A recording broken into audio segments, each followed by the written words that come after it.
This is Pucks in 7 with Ryan Payton and Victoria Matiash.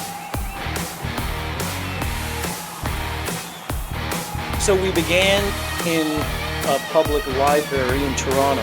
That was 4 years ago, and we kind of moved to Victoria's dining room table, kitchen table, and then we've expanded to video. So those were really the 3 years that we've done in a nutshell. And now we're back. Season 4. It's hard to imagine.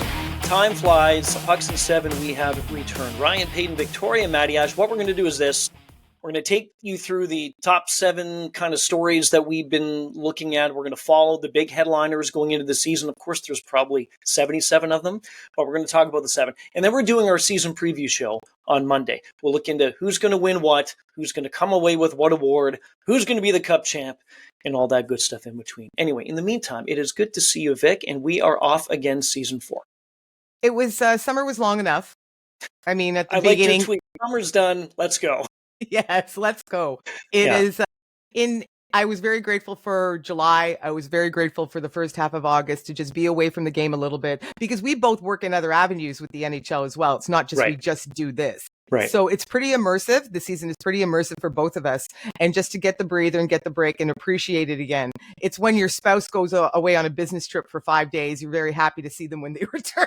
Right. And that's how I think about doing this again. I don't know if that's the perfect analogy, but it's nice. I now miss it. And I really started to miss it at the end of August. And now that we're through September, I'm really, really excited to get back to it. All aspects of it. And we have a lot coming up this season. This season is like no other for a bunch of different reasons. So why don't we just get right off the bat? Kirill the Thrill. Ryan, somebody got paid. Yeah, he did. He did. So remember when he turned down reportedly that other deal that was pretty close to the one that he signed, and people thought, hold on a second, $16 million a year, yeah. Yeah. So then he signs that deal, 8 years, $136 million on the extension, kicks in next season, AAV of 17. So what's interesting about the whole contract, and I was a couple things that stood out for me specifically with this. Number one was, and we'll get to that in a second, but the second one was, what exactly is the structure of the contract? And the structure is, according to pretty much everything I've read, is, quote, one of a kind. So those are the 4 words that they've used, one of a kind. So he's getting 20% of the cap at 95.5, salary and signing bonuses that total 19.1 in the first 4 years. He has a base of $1 million for the 8 years, and then a whole bunch of signing bonuses come on July 1, and they begin in 2026 and go all the way through to 2033, and they range from 18.1 down, I say down, oh boy, pay cut, down to 12.7. So when you put that in perspective about, again, the cap is going up, that incrementally the next 3 seasons, it's probably will the 3 seasons after that as well. It's amazing the jump in the cap in the NHL. Good on the league. They're doing very well. So when you look at that from a business perspective and from a team perspective about trying to continue to put the best team possible on the ice under the cap, this type of contract structurally makes sense to me. It makes sense on a whole bunch of levels for me because everybody, oh my goodness, he can't get paid more than Leon Draisaitl. He can't get paid more than Connor McDavid. By the way, he's not going to get paid more than Connor McDavid soon enough. So we can all just relax on that front. But this is a player, and everybody's making a big deal about the fact that he's a winger and not a center. I don't care. He's a game changer. He's a top 10 player. The Minnesota Wild aren't going to win squat without this player on their team. So whether you have to pay him $14 million, $17 million, $20 million, whatever it is, if the owner wants to do it, the owner wants to give him the money. They can fit it under the cap. Mm-hmm. They can fit it now. And you got to remember, Ryan, once the Zach Parise money and the Ryan Suter money's gone, that clears up more, right? And then moving forward, and we're going to get to how the cap is jumping and going to continue to jump forward. I'm not saying that this is going to be a bargain in 5 years, but it's going to feel like more of one. And this is a player the Minnesota Wild could not lose. Good on Kirill, good on his agent, good on the Wild. I don't see this as a bad deal really for anybody. And I love the fact that when he was giving his interview afterwards, that Kaprizov doesn't want to talk to anybody. He wants to go out there. He's a quiet guy. Yep. He's a nice guy. He's a quiet guy. He wants to go out there and play hockey. He's as quiet as they come in the NHL. You don't hear much about him, but he's beloved by his teammates. He's a good guy in the room, and he's just an incredible player. But when they're asking in the interview, so what are you going to do? Are you going to buy a house? You're going to buy a boat? You're going to buy a car? And he said, I'm going to play the game tonight, and that's all I want. And he reminds me so badly of David Pastrnak in the same way. It's a good comparable. It didn't care what he was getting paid. Agents taking care of that. I'm going to be taken care of. I get to play hockey for a living. I just got to buy a really nice car. And he's the same type. He's cut from the same cloth. So I really appreciate it for him, for his family, for Minnesota, for Wild fans. They didn't want to lose this guy. So, but moving forward, it's going to get interesting. Yeah, no, it is. And a couple things, just one more thing on the Kaprizov contract. I'm all for anybody getting money. I remember when Matthew Tkachuk at the end of the Stanley Cup final last season said about Brad Marchand, "Hey man, I'll back the Brinks truck up for you. Let's go." And he ended up signing with the Panthers. So again, it's all about getting the money. Totally understand that. And you and I would never turn down a deal like this. But the thing with this is does he really believe? Again, there's time. He's now locked in 9 years. He has one more year left on the current with 8 more. Does he really believe that Minnesota gives him the best chance to win? Minnesota's a competitive team, yes. The Western Conference is competitive, but I'm just going to throw quick teams at you. Winnipeg, Colorado, Dallas, Vegas, Edmonton. The list goes on. So there's at least 5 or 6 of them right there. And out of those, I would put Minnesota behind them. So right now, I'd put them, say, 6th or 7th, 8th best, maybe 9th. We don't have tons of time to talk about. We'll do that on Monday in the West. And then if you look at the salary discrepancy in the team, yes, Carrillo's going to make $17 million. The next highest paid player on that team starting next season is Brock Faber at 8.5. I'm not saying you can't win with such a gap, but we've seen before that if you have less of a gap, even with the highest paid player making, say, 13, 14, your chances are better to win. So that's my only... They definitely need some more kapow. Yeah. There's no question of that. Matt Boldy's a great player. Eriksson Ek is a great player. Brock Faber is a great player. They have great players. I think they have the goaltending in Gustafsson, by the way. I agree. You're a huge fan of his. Huge fan of his. Yeah. Right? So they have to pay him starting next year. Yeah. But they do need some more kapow up front. The defense is good, but I agree with you. But let's see what Bill Guerin does next. You know what's so good is that the first show in, you had a Matty-ism, a kapow. You know so what now I mean? the UFA class dwindled by 1. Kaprizov, of course, signing that contract that we just talked about. So look, it's a sexy free agent class. We talked yesterday very quickly about it. And if all of these guys get to market, which I really firmly believe that they won't, so what is happening now with this Kaprizov contract? You mentioned McDavid and about what he is going to sign for, who he's going to sign with. I'm still not convinced. I'm probably in the minority. I'll say it again. There's a 97% chance that he'll re-sign with Edmonton, but I'm still not convinced that he will. What's that going to do now with McDavid's camp? Thinking, okay, he's going to get Kaprizov 17 next season. So then what does that mean for me? Okay, you have to pay him at least 17.5. Them's the rules. I disagree. Right? Okay. Only because McDavid, I don't think, cares that he would be the highest paid player in the game. I think he does. He cares more about being the best. His agent does. He cares more about being the best. McDavid will tell his agent, I don't care. I'll make the extra 2-3 in endorsements. I care about being the best. But I get it. Has to be paid. It's what you do in sports. You pay the best player the most amount of money. McDavid has to be paid 17.5. There's people who are talking out there that now he's going to command 20, 21. He's going to get paid 17.5. I don't think he's going to go after the money like that. I really don't. But it's going to be a 3-year deal. Oh, yeah. Okay. Agreed. Short term. Okay. Yes. Yep. So he's going to get a 17.5 for 3 years, or maybe they give him 18 just to make it a little sexier. Even it up. Right. And they're going to do that. And then in 3 years' time, when the cap is now at 120 or whatever it is, that's when he's going to come out and make his 22 or whatever the figure is going to be at the time. So I think the deal with the Oilers right now is they don't want him for 3 years. They want him for 5, minimum 6, whatever it is. And they love him for 8. Every team in the league would love him long term. Hey, you signed a lifetime contract with us. We're good. Absolutely. But I think that's the negotiating stance right now. Right. And I really do appreciate how McDavid has, I know we weren't supposed to talk too much about him and more looking forward, but we are in a sense. I really appreciate how he handled this summer. And it's not what I expected at all. I was 100% wrong. I thought this deal was done in July. I remember we talked about this back. And I'm telling you, the way he has come out and managed it at Olympic camp, whenever he spoke to the press at any opportunity, he was almost talking to us like we were children. And I'm not criticizing him. Guys, we're going to get something done.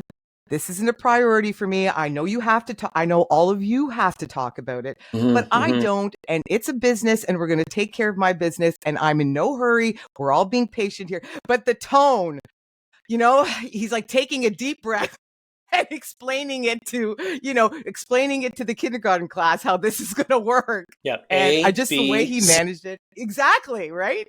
So that's how I'm looking at it. 17 and a half, 18, maybe 3, maybe 4. I mean, I'm sure he'd love 2. Oilers aren't going to give him 2.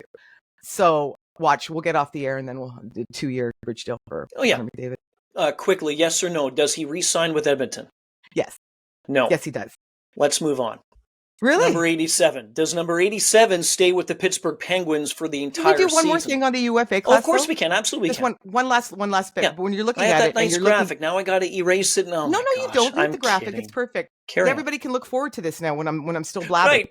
Foreshadowing on Pucks and 7. Yeah. How happy is Jack Eichels and Cale Makar's and whoever else's agent right now after the Kaprizov deal? Honest to goodness, I'm guaranteeing they went out and partied hard that night. Kyle Not Connor. their client. Not their client. No, I know. And I know. it doesn't matter. Just setting the bar so much higher. And Jack Eichel's agent's going, hey, my guy's a center. Yeah, right? exactly. Yeah.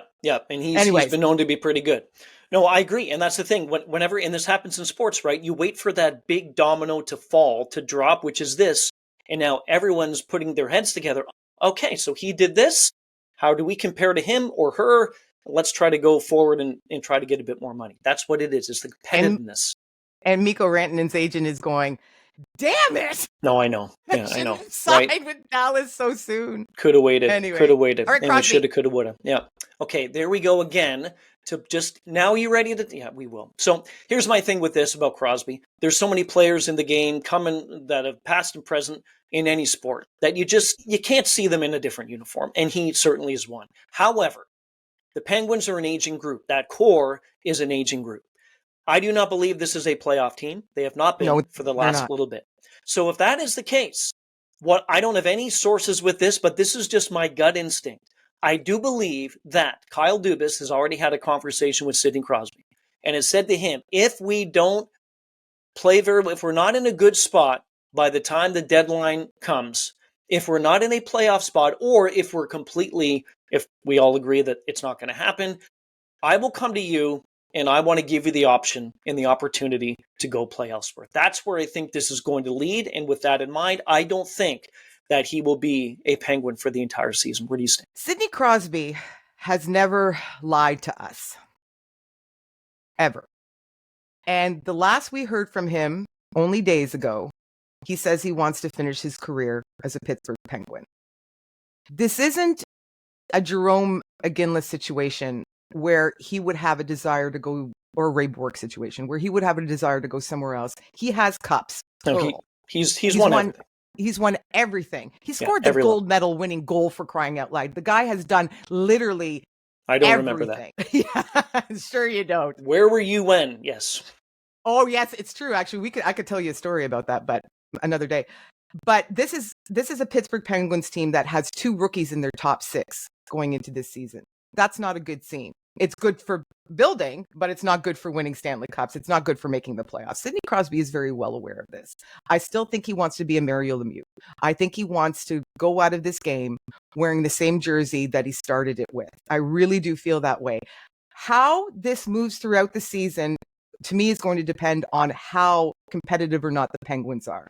If they are terrible, terrible, terrible, I think the conversations will ramp up with Dubas, like you just mentioned, and I think it'll become a little bit more interesting. Personally, and I know you feel the same way, I'd love to see him in Colorado. I'd love to see him have one of the greatest players to play the game. I'd love to see him have another shot, a legit shot at a cup, and seeing him play with Nathan McKinnon or whoever. It doesn't matter, but seeing him battle, right? To me, that's a no-brainer because number one, you have chemistry with McKinnon on the ice, but then you have chemistry doing Tim Hortons commercials. So you go and play with your best buddy. I agree. Right. I could see him in Colorado, 100%. I don't think he wants to go anywhere. Yeah. If he wasn't such a nice guy, and if he wasn't such a loyal, and you mentioned he didn't lie.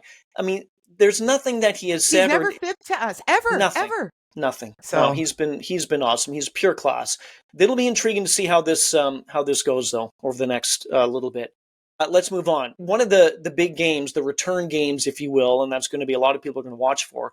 Too bad there's no media availability during the game day because I think Vegas plays the night before. Anyway, Mitch Marner comes back to Toronto on January 23rd. Reception will be what? In Toronto? I don't think it's going to be pleasant. Why would it be? Mm-hmm. You're supposed to appreciate the player and everything that he gave the Toronto Maple Leafs for 9 years, and he was a hell of a player through that run. Yes. Sports fans have very, very short memories. They don't remember all the good times, right? They just remember, it's like if you've had a great marriage for 10 years and a really lousy year at the end, and then you get divorced. Right. That's what sticks with you. Right. It's not, later on in life, you start, 10 years from now, Maple Leafs fans are going to appreciate what Mitch Marner did for them, kept them competitive, was fantastic to watch. He's an incredible player. But right now, all that they're going to remember is that he hosed them out of a possible trade for Mikko Rantanen. Yeah. Right? Which he did. And he did. And he defended, goes, I didn't want to go to Carolina in the middle of the season. We had a newborn. I didn't feel like, or we were about to have a baby, whatever it was. I didn't feel like doing that. And that's fair play. That's his right. But you know what also is everybody else's right? To not like that. Fans are allowed to not like him doing that and not appreciate it. So I don't think the reception's going to be great at all. It will be interesting because he gets the warm up in Vegas first, right? He's in Vegas. I think they're on the 13th and then it's like 10 days later. Is that correct? Am I right? Correct. Okay. And I don't think the reception is going to be very friendly at all. I also don't think it's going to matter. And I will say this, Toronto Maple Leaf fans are also fans of the Canadian Olympic hockey team. And then a month later, guess who they're going to be cheering for? No, they're going to be booing him. No, they're going to be booing him. No, right? They're going to be. He gets a breakaway to win the gold. They're going to be. But no, I'm kidding. Yes, no, you're right. I agree. So when he's in the lawn, I think everything's going to be forgiven, and that's just the way we're fickle. We're fickle people, man. I think it's going to be more of a negative than a positive, and I do a little comparable to John Tavares, who still gets booed on the island when he returns, which is ridiculous. Which is because that happened 53 years ago. I think the trade was consummated between. Let it go, people. But no, I agree with you, and everyone's going to remember what he did do. But then everyone's going to remember what he didn't do. But you're right. The best point about that was that what he did to Toronto to not get them a huge return coming back, to veto a trade or to say no. And then he left and did all the things on his own terms. But at the same time, when you become a free agent, or if you get to that point, you're allowed to do whatever you want to do. You get to the point, right? Absolutely. Right. So fans, I think they're going to be, I don't think it's going to be a very good scene. And when the tribute video happens, of course, usually that's in the first, I think, whistle or something like that. Look at you. I think that's going to be the most intriguing tribute video in Leafs history, maybe, that we are going to be watching and seeing how the fans respond inside Scotiabank. It's going to be right up there with Matt Sundin. That's for sure. This is what I would recommend. This but everybody cheered for Sundin, though. Everyone cheered for him. It was a little bit more pleasant, even though turned down opportunities. He eventually did. Yeah. It was a little bit more pleasant. I really do think they're not going to, because hockey just has to stick to the program all the time. I think they need to take the Dallas Cowboys route here. Micah Parsons did not get a video tribute when he returned the other day. Yeah. With the Packers. Yeah. And Jerry Jones, and I can't believe I'm actually supporting something that this man has decided. It's completely out of character. He said, no, this is not the time and place for that. And I actually agree. This is fresh. So what maybe you might think about next year, you don't do the video tribute in January. You let the scars heal a little bit more. Oh, they're not going to do that. No, of course not. They're going to roll it out. By the way, there's too many tribute videos. If you spend a year or two with a team, you don't need a tribute video. If you spend 6 months on a rent, you don't need it. That happens. Anyway, I'm not dying on that hill. It doesn't really bother me, but people are very particular about where you draw the line with that. Panthers have won back-to-back cups. They've been in the cup final 3 years in a row. They are behind the 8 ball already in a big way. Number one, Alexander Barkov out till at least April, 7 to 9 months with that surgery. And if you do the math, if they go deep into the postseason, is it going to come back? I highly doubt he will, but you never know with the way that bodies heal. And with the medicine and the health these days and all the right team that they have around him, he could be back before that. Anyway, Tkachuk is out as well. He's already had surgery. He's out for the first couple months at least of the season. So let me throw this at you. Florida now, very good team. Not as good, nearly as good without their captain and one of their heart and soul guys in Tkachuk. The only good part about this one for Tkachuk with me is that this happened early and he decided to get the surgery done. If he, say, started playing 2 months and all of a sudden, no, I got to get it done, then you're out for an extended amount of time, that would have really stunk. But the worst thing that could have happened to Barkov did. It was just an innocent play. It's too bad. But right now the Panthers need to focus in on, hey, we don't have two of our big guns for at least a couple of months, then one of them for almost the whole year. The loss of Barkov is monumental. I don't think it's getting enough attention. He was always the most underrated player in the NHL. Remember, for years, Ryan, we would say he was the most underrated player in the NHL. We sort of dropped that after he won two Stanley Cups for very good reason. He's not underrated anymore. But he's one of the best two-way players in the game. Selke candidate. Mm-hmm. Selke winner, I believe. One of the quietest, most talented leaders in the game as well. And that team is not the same without him. Sam Bennett's a great center. Anton Lundell is a great center. But now that's your top two instead of Anton Lundell being your great third line center, instead of Sam Bennett being your great second line center. Just the way that everything is now mixed up. Hey, the loss of Matthew Tkachuk is not insignificant. I'm not saying that. But first of all, he's going to be back at the end of December. I think he's going to feel like $1 million. He wants to play in the Olympics. I think that played very largely into the timing of the surgery. Absolutely. And that's fine. And Matthew Tkachuk definitely is an engine, a piston on that team for sure. But Barkov drives it. He drives the success, and they do not have two Stanley Cups without him. So how this is going to unfold, it's going to be very interesting. I do think he'll be back for the playoffs, by the way. The hockey players what is it they're saying? 9 months right now? Yes. So they said 7 and 9. Horse manure. And he'll be good in 6. 7 would go to April, 9 would go to June. He'll be fine by April. They always heal much quicker than we anticipate. We just saw it with Ovechkin last year, and he's a lot older than Alexander Barkov. But we'll see how Ryan. Yes. Is there a chance that they don't make the postseason without the best player? No. Are you sure? Yeah. What happens if Montreal takes the step forward? What happens if Tampa is still good? What happens if Ottawa takes another step forward and the Leafs are still good? Now what? And to your point, those teams you just mentioned, they've been taking those steps, right? Right. It's not like all of a sudden we're thinking, hey, they're going to take 10 huge steps forward this season. They've been taking these small steps. I'm with you with that. It comes down to, hey, if one team gets in who wasn't in a season ago or who gets back in, there's another team that has to come out. So I do think the Panthers have enough. I do. They've got. Are you sure? No, I'm not. That's Wins what I said. above I think replacement. Wins above replacement. So what's Barkov's number? 5-6 games? Does he win them an extra 5-6 games during the regular season? And then Ottawa wins more games? And then Montreal wins more games? What happens if Buffalo doesn't suck as much as we think they're going to? Now what happens, right? Trade Tage Thompson. It's not going to be traded. Don't get me on this Tage. No. I got a little carried away there. Yeah, you think you're getting going. Hey, this could be, though, to your point, again, this could be the first time we've seen, I don't know in how many years, a different 1, 2, 3 in that Atlantic. Because it's been Toronto for the most part. I know Boston's been there too, but it's been Toronto, Tampa, Florida, Tampa, Toronto, back and forth. So I'm with you. We'll see. The rookie class, you do awesome work with ESPN.com. You've done this forever. And you put out this article on the Rookie Watch. And you talked about Ivan Demidov and 11 names you need to know this season. Now, of course, maybe this is being headlined by Matthew Schaefer, who was taken first overall by the Islanders. They're going to be patient with him. But boy, we've seen some nice rookie classes to come into the league. This is a real fun one to keep an eye on this year. It's very rich. And I can put this in perspective because like you just mentioned, I've done this for a very long time. I've written for ESPN. I'm in my 19th season and I've covered this. This was probably the longest column I've ever written about the rookie class. When you started, did you have to submit your work through fax? Yeah.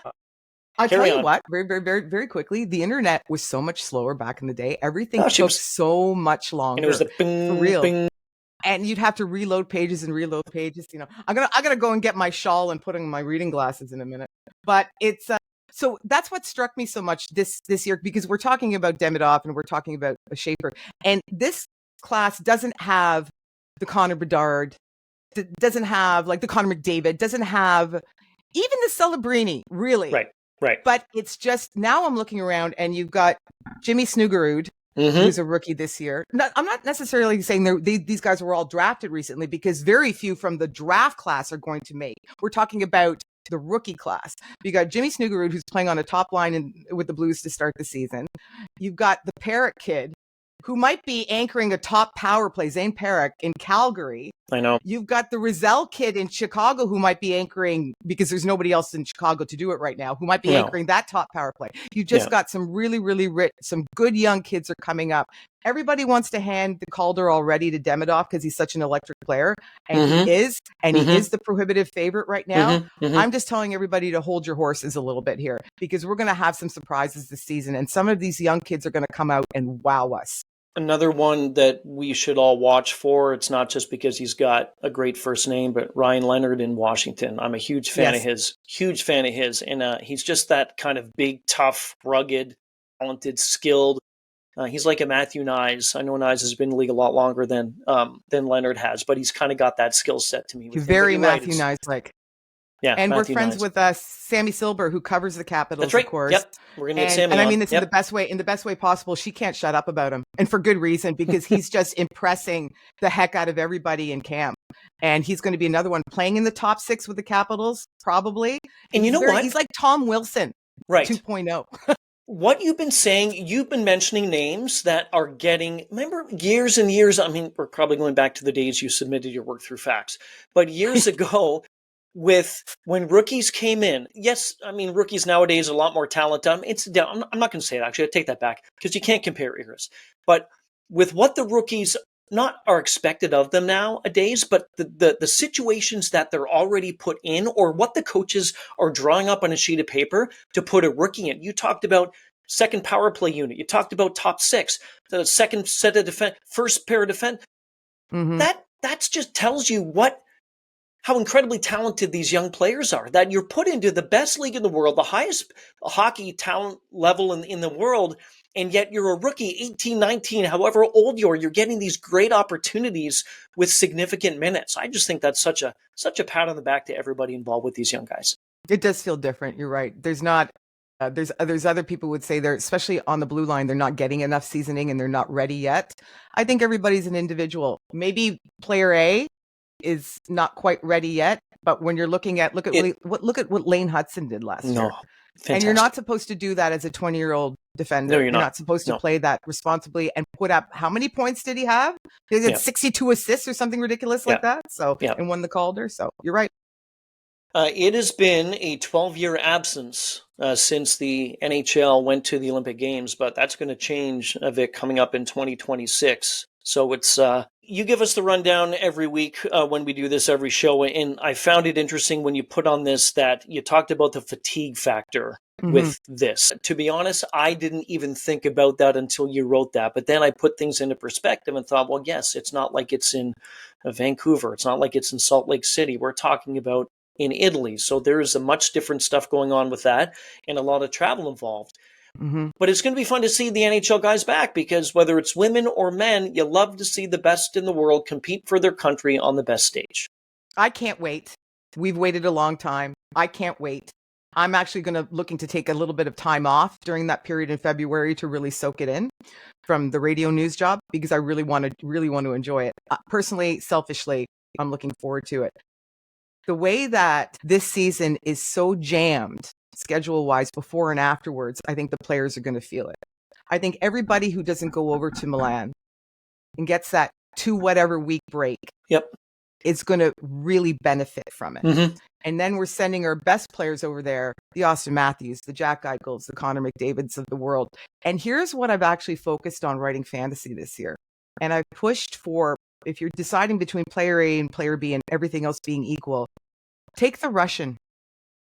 Kucherov is getting a break. Russia's not playing in the Olympics. Alex Ovechkin is getting a break. Kirill Kaprizov is getting a break. Victor Hedman's not getting a break. Austin Matthews not getting a break. And how is this going to feel in April? Right? For these players. When you watch all these players who last year, look at how Brad Marchand looked after he was out injured for a while. Look at the players who have had extended breaks into the playoffs and how much more fuel they have. So now we're going to send Jack Eichel, Connor McDavid, William Nylander, whoever you want over there representing their country, and they're going to go and they're going to give it their all because they care and they're competitors. But the after effects, I think, are going to be very interesting. It's fun. It's fun to watch. Always the discussion going in, at least 2 points are number one, the injury risk that you have because a lot of the league is off. So there's no chance of getting injured unless you do something at practice and shinny or in the weight room, something like that. Or you, I don't know, drop something on your foot moving a box at home. But then there's the injury factor that you may get injured at the Olympics. And then everyone, if so-and-so didn't go, then none of this would have happened. But the Olympics are the Olympics. They don't happen often or every year. And for the NHL, it hasn't been. It's been 12 years, so it's going to be fun to watch. All right, last one. This season, again, you talked about so many different things coming up over the course of this season. And, Panthers, certainly one of the big stories, trying to three-peat. They're already behind that with losses to a couple of the players. And then you're looking at Crosby. We've talked about the UFA class. Comeback stories to watch. There's a bunch of them. Jonathan Toews, Gabe Landeskog, Joel Quenneville, behind the benches while he's back coaching. So those three names out of a few are ones that certainly, I remember when Jonathan Toews signed, and I was hoping that he would sign, I'm hoping that he would get to a team, and he's going to his hometown of Winnipeg. I always loved watching him play. How it ended for him with Chicago with the illness that he was dealing with off the ice. Yeah. So you wanted to see, and we can only imagine what he went through. I heard an interview about some of the things that he went through and says, man, we all go through things. But to hear that from his perspective, he was battling. So I am pulling and rooting like I know you are for all of these. I think the whole league is. Obviously, Jets fans are, but I think the whole league is just because you don't want to see a great player like that go out that way. And it was interesting to listen to him when he was first one out there and playing. And he's like, it's different. You can be in great shape, but the rust, I got to shake this rust off. And he said even throughout the game, he felt better second period. He felt better third period. So he's moving in the right direction. He actually just tweaked something the other day and everybody's freaking out. Scott O'Neill has come out and said he's day-to-day. He's fine. It's just a minor thing. He'll be good to go. But he's getting a shot on the second line with Winnipeg. They're not doing him a favor. That means that he's capable of holding down that position, secondary power play probably as well. So it looks like he's going to be a factor. We're all rooting for Gabe Landeskog for the same reason. This guy just 100%. Worked long and hard to come back. And if he is even at 85% Gabe Landeskog from before, that's a huge bonus for Colorado. Huge bonus for Colorado.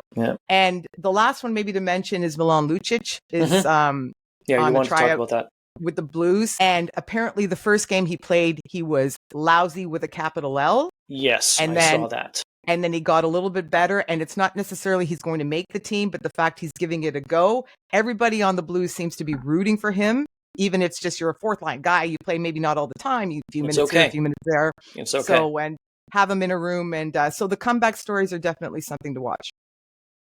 We just did 7 stories out of, again, so many. I know there's at least one for each team, so we could have done 32, but we're going to preview the league to come. 25-26 season starts on Tuesday. Can't wait. It just seems like yesterday that the Panthers hoisted the cup. Well, it wasn't, but it kind of does. And you said this off the top too of the show, Vic, kind of end of August is when you're really, okay, let's get training camp going and let's get the season going. So we'll be back on Monday with a full season preview. Again, season 4, Pucks in 7. Ryan Payne, Victoria, Matty Ash. We'll talk to you. This has been Pucks in 7, available on the SiriusXM app and wherever you get your podcasts.